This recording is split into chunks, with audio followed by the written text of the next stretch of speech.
Okay raman sad kung maluno diri ma'am kay tinawang tubig enjoy ra pud tanawon. Okay, one step. I-float ra ang tail sa likod ma'am ay rag sikat. Kay birahon ra sa tour guide.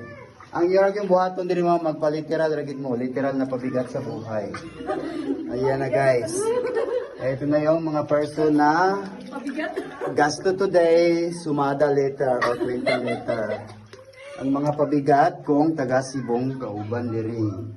So level sa tubig diri ma'am, sim level ra gini siya ma'am. Bisag mag-ulan magbagyo, never gini siya mutaas. Makita niyo ang mark sa line sa tubig.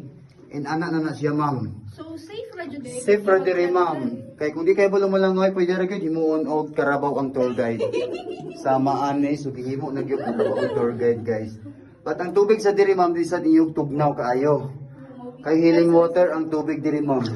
Naay ni salom high blood ma'am pagtunga anemic na gyud. Ana na siya. Ay kuya, manimik nakapagtunga ma'am ha. Nako. But ang tubig diri sa una ma'am ni ang ginainom sa mga taga diri or mga lokal nga taga diri.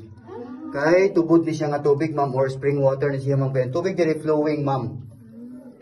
So ang ubang lokal diri sa una ma'am tong pagpanahon sa El Nino daw masubra ka init. So diri sila nangabo og tubig nga pang-inom. Kasi naka-discover dire. Si Magellan kay diri gikulit. Di ma'am, joke lang ha.